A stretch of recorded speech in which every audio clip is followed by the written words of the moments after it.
You know, they say you either die a hero or you live long enough to see yourself become the villain. That'll be relevant soon. Hello, I'm Mr. Luck. It has been a while. I hope you're doing well. How have you been?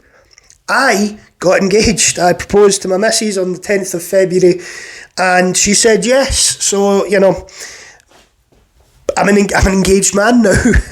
And, well, what else have I done? Well, I went and saw Scream 7. Actually, before that, I went and saw Randy Feltface. If you don't know who he is, he's an Australian comedian, and he's really fucking funny. But then after that, I saw Scream 7. And very contrasting nights. So, I'm going to get into spoilers for Scream 7, and I'm going to, after this, there's going to be a second video I'm going to do today around about where Scream sort of went wrong. Scream 7 kind of hates its own fans. What do I mean by that? Right, without going into too much spoilers from Scream 1, 2 and 3, and then the theories that follow it from 4, 5 and 6. You see, Scream didn't do what most horror franchises did, and they didn't do a remake. It continued on with the same characters, which are mainly Sidney, Gale and Dewey up until Scream 5. And so you did have a feeling for these characters, and when they introduced new characters, you had your OG and then you had your new, and you kind of knew some were going to be canon fodder, but Scream did do a good job at sort of balancing it out, at least for the first 3 movies, in my opinion. Now, the plot of Scream 1 is basically Billy Loomis, who's Sidney's boyfriend, wants revenge because Billy's dad was having an affair with Sidney's mum, like father, like son. The dad's ploughing the mum, the son's ploughing... Anyway, and Stu really just seems to be a psychopath. Now, Stu Macher being a psychopath comes into play later on because Matthew Lillard, who plays Stu, was actually involved in both Scream 1, Scream 2 and Scream 3. Well, Scream 3 is a bit different. See, he played a background character in Scream 2, which had theories going about that Stu hadn't actually died. He got a massive TV dropped on him, which wouldn't do much today with the flat screen stuff. But back then, it was boxes. People loved box-shaped shit back in the day. But there was a theory that, although Matthew Lillard was going out with Neve Campbell at the time, who plays Sidney, because he was involved, could Stu be alive? All the way back, people were thinking that. Then Scream 3 comes out, and Matthew Lillard actually did say that part of the treatment that Kevin Williamson wrote, because Kevin Williamson wrote Scream 1 and 2, Wes Craven directed 1, 2, 3 and 4, but Kevin Williamson had other obligations, but he did write a small treatment, and it was meant to be Stu was alive, and he had a cult of Ghostface, and he was running things from within the prison. I think there was even talk of him managing to escape at the end of it. I might just be making that one up. But either way, so Stu was meant to be alive in that treatment. Then we got 4, 5 and 6, which did change kind of ways. And a lot of people noticed that the killers that were chosen in Scream 4, 5 and 6, with my opinion, the weakest being 4, followed up by 5 and 6. The reveals kind of got worse. But there was always this idea that because the actors they used to be the killers did not look tall enough to be Ghostface, those rumours of Stu, and one of the reasons why a lot of people loved the franchise, me included, is that Stu could potentially be alive, helping these people either escape or they get let out or whatever. They could walk that over. Oh, he did get released, but the paperwork went somewhere, or he escaped, whatever, who knows, right? But people genuinely thought because of the killers that were chosen, the actors that were chosen, didn't look anything like the Ghostface. They were thinking it's got to be someone else. With, spoiler, Dewey dying in the 5th one, the way that Ghostface done it, he used, what was it called again? But basically, Stu mentioned something about gutting people in the first one, and the way Dewey was killed is exactly the way Stu had described it in Scream 1.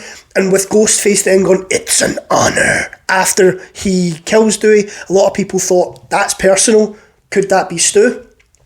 Then we got Scream 5 and Scream 6, which pivoted a little bit. Radio Silence took over production because Wes Craven unfortunately passed away. And they kind of took the franchise in a different direction, but there was always that opening that Stu could potentially come back. even referencing it in Scream 6, where there's an entire museum set to Ghostface, the Ghostface killings, and two of the characters reference the fact that Stu might actually be alive. Meta as fuck, but there was still that theory. So not only was it an ongoing franchise, one of the original killers, who was meant to come back, could potentially be involved from day one. And like I say, with Scream 3, Roman being the director, setting everything up, a lot of people thought, wow, okay, so it is still, it's like mirroring the third one, except Stu's been doing it a lot longer. However, now we get into Scream 7. One of the worst, and that quote at the beginning, it's where it comes in.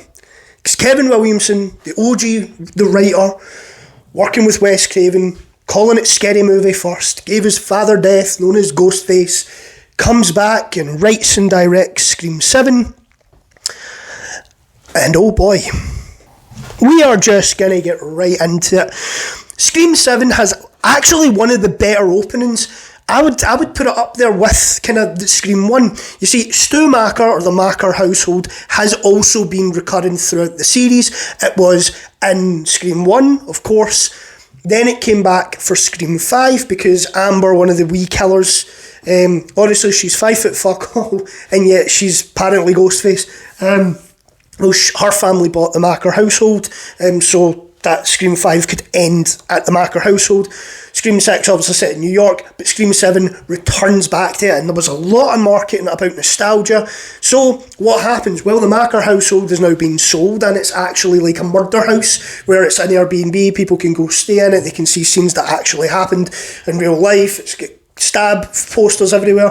And for that opening scene, I genuinely cared more about the two characters in that scene than I did about anyone else in the movie, and I mean anyone else in the movie. Your OG characters like Sidney Prescott, like Gale Weathers, I don't know what they done.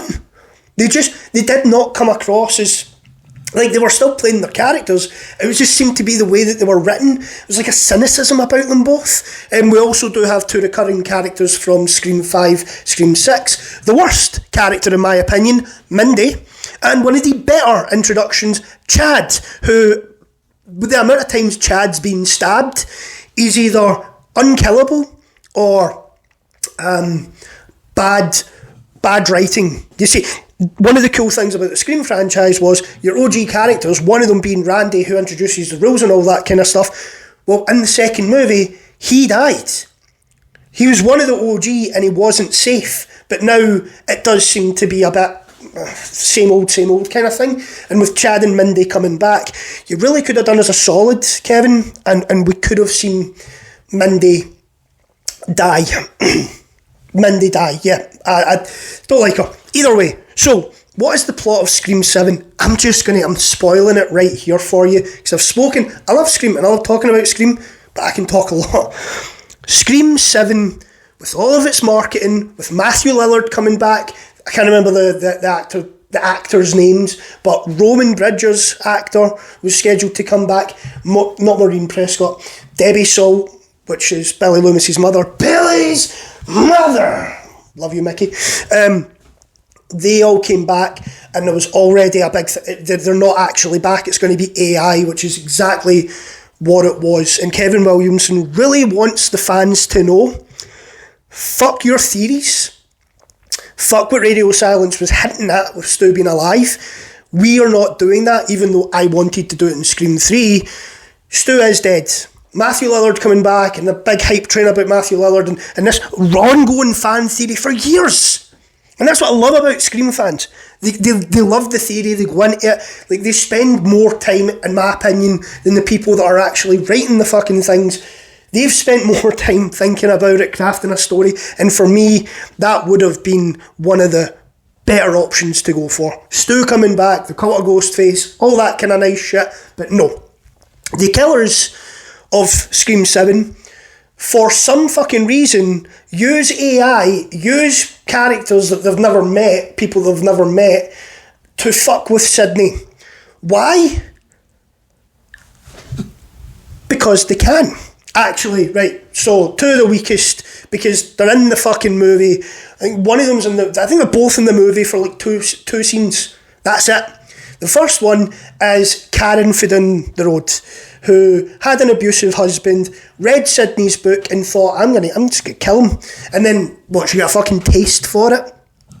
She went into a mental hospital where one of the more obvious guys to be included, because it just looked weird, he had like the receding hairline and all that kind of stuff. Well, he used to work at Google, and he knows all about AI.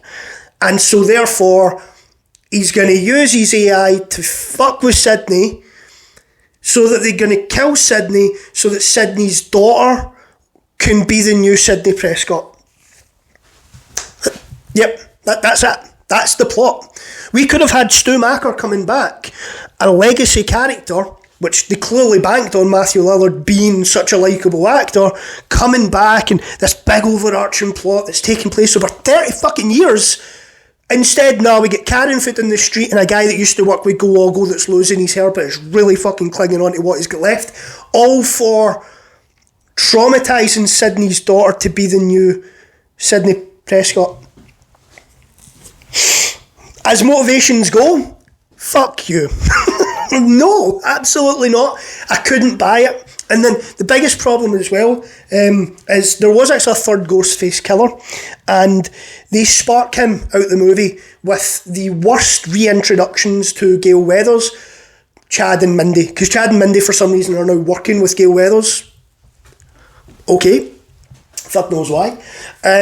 And as this Ghostface killer is going after Sydney and the daughter, he goes outside and just Gale whacks him with a car and he's gone. I mean, wasn't expecting it. Could have been done a shit ton better. Everything about Scream 7 could have been done a shit ton better. And this is the thing for me, right? There clearly was some kind of negative feeling towards the Scream theory, but they literally used it against fans for this movie. It was a bait and switch. Oh, Matthew Lillard's coming back. Remember Stu Macker? I mean, he even had the cuts and all that on his face, like he'd been, like he had a TV dropped on him. But no, just a cheap gimmick. It's done. I mean, to be fair, the entire movie felt like a cheap gimmick, and I think they've absolutely screwed themselves over, because apparently they're wanting to go on and do a Scream 8. I think Scream 7 has broken that. I think it's broken audience trust. So let's say Scream 8 happens and they're like, oh, we made a mistake screwing with the fans. Let's bring back Stu. You've already shat all over that theory.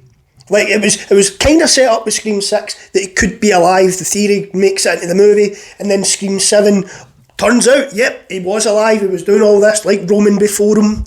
But you could have changed his character a little bit.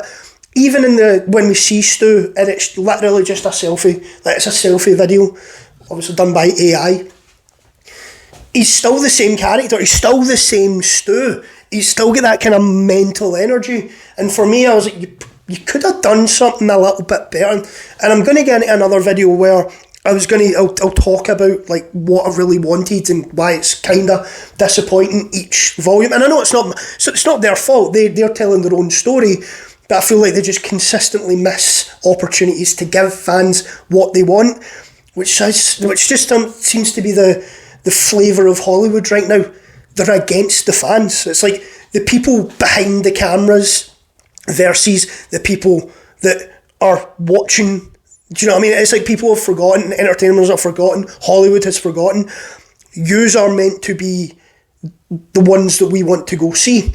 And it just seems like they really don't like fans. And the amount of times where you hear fans are just this, fans are just that.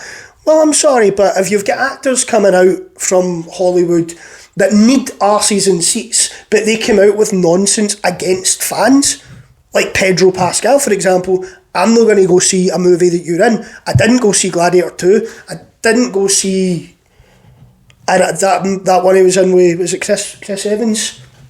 I didn't see Eddington. So basically, if Pedro Pascal's in a movie, Mandalorian and Grogu, because of the way he treats people on social media, agree with me or you're a whatever, a phobe, a Nazi, whatever.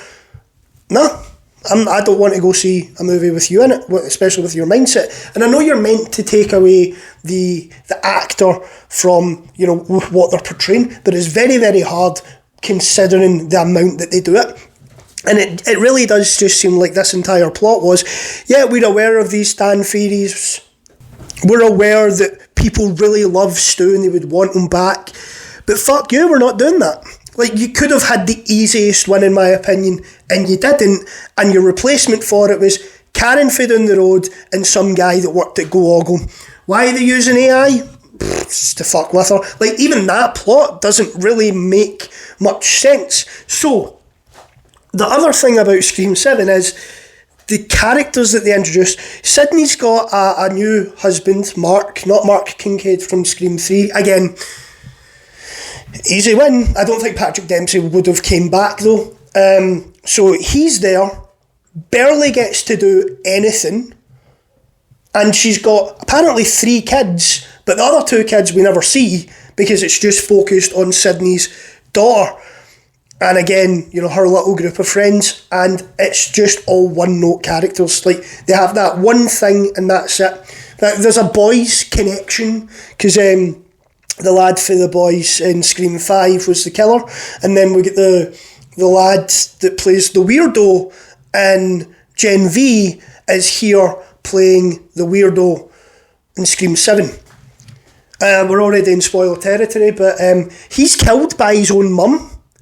And she fucking loved it. The kills in this are a bit over the top. Don't mind that. But after the first 15 minutes, when the real fucking thing happens, the real plot kicks in, it just got worse. And the longer it went on, the more I was like, I don't give a fuck.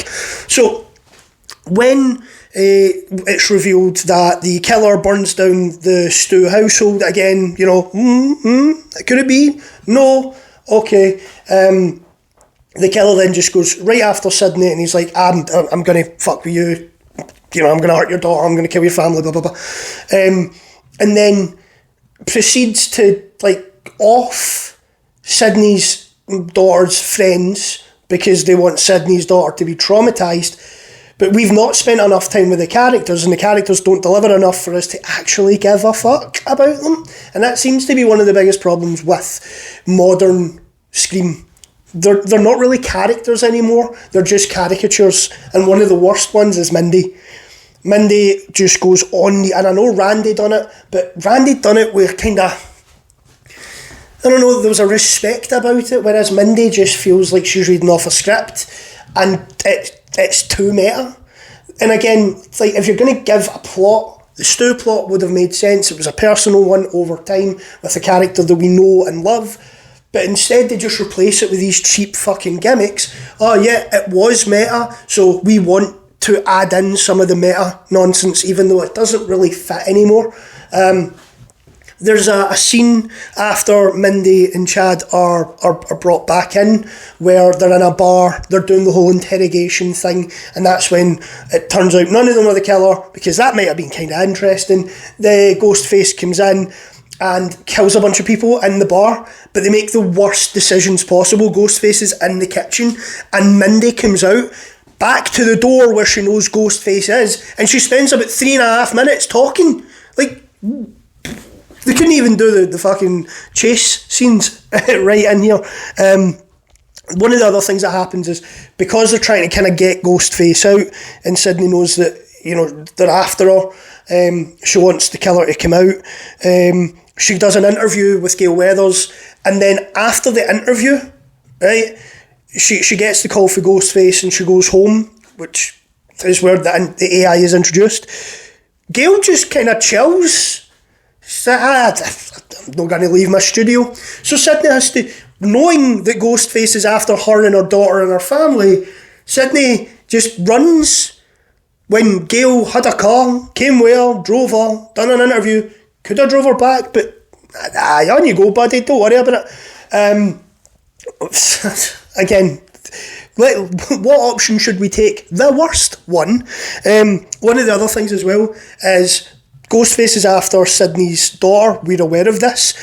Sydney's daughter goes into the business because she owns a coffee shop. There's a gun in the safe, So she goes into the office, Ghostface comes after her, she blocks the door, she bards the door, and she's got a gun, right? She is safe. She is in a safe place. Sydney, for some reason, instead of, asking Gail for her car, is running. So she's going to put an object in her own way. But Sydney's daughter is now safe. Right? Ghostface can't get to her. She's barricaded the door, number one, but she's also locked it. And she's got a gun. That's as safe as you can be. So what happens?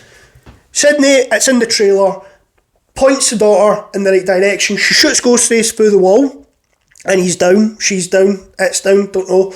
And then proceeds to unlock the door, move the barricade so that she can go out. To which, of course, you need to shoot him in the head. Really? What about the guy that got ploughed by a fucking car? He seemed good and dead. But okay, maybe they went back and just popped him in the head off screen. But no, so she goes from pure safety out in the open where she gets kidnapped, setting up the third act. Sydney's husband, a guy with a gun, fucking useless against a balding guy and carrying down the road. Because they've completely destroyed the idea that there could be someone in the shadows like Stu, which is why when there are certain fights against certain ghost faces, it might not actually be the person that's revealed because there's someone in the background. I think that sounds better, but no. So a cop can't take down a balding guy for Golago and Karen for down the road who just apparently really enjoyed killing. She'd killed her husband, he was abusive apparently. I mean, she's a killer. So maybe her word isn't actually that useful or reliable. And then we see her using her son as a fucking beer dispenser because she liked to kill him too for some fucking reason. So then we have Sydney goes into the house, and then we have the AI where it's clear that they've been using AI. Doesn't really fit into the plot. The whole nostalgia thing doesn't fit into the plot. They literally just done that as a bait and switch to stick a middle finger up to the fans, and there we have the main third act, which we've seen it a million times before. We've seen it 7 times before. Granted, 2 of them were with Melissa Barrera and Jenna Ortega's character, but it's the same thing. Killer reveals himself, main character, final girl, does the job, and there you have it. Like, it really is rinse and repeat, but they've just sprinkled a bunch of nonsense.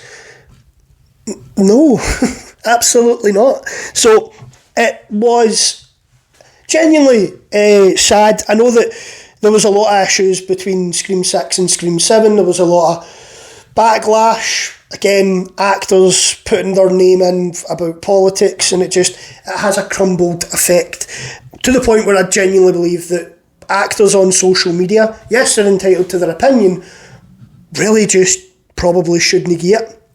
Or, have someone look it over before they post anything. And you know what? 9 times out of 10, the person probably will go, maybe no post that. But yeah, for me, Scream 7 really did just seem like a symptom of where Hollywood is at the moment and the hatred that the people behind the camera seem to have for the people, that are meant to go and enjoy their movies. They completely destroyed one of the longest running, and in my opinion, best theories for a movie series with Stu coming back. They quite literally just went, nope, fuck you. I mean, Matthew Lillard is back, but it's just AI. Wow. Ridiculous. So, not only is Scream 7 a real disappointment, it's got that added taste of fuck you, because it really does seem like they have went out of their road to tell fans that their theories don't matter. So yeah, not great. But what I want to do next, not in this video, I've spoken a lot enough. Let's stay hydrated. What I'm going to do in the next video is, if I was writing Scream 7, I'm going to tell you what I would do. What I would have wanted to see in Scream 7, what the fans wanted to see in Scream 7. They knew the fans wanted to see this kind of thing, and they just absolutely chose to go the opposite. Why is it why do they hate us? Anyway, I'll answer that question in the next video, but that's been a little review of the Scream franchise and why Scream 7, to me, close up, boys, we're done. And look, maybe in 10, 15 years, Jesus, I'll be like 50 back, well, 10 years, 15 years, I'll be nearly 50. Maybe there'll be a reboot of Scream. I think that's what it needs now, to be honest. I don't want to see a Scream 8. Scream 7's just left a bad taste. At least that's how I feel right now. I did see it 2 nights ago and I've thought on it and I'm just getting angrier the more I think about it. So I will speak to yous later. Take care. What's coming up? How I would have done Scream 7. Bye-bye. Brother, this guy stinks!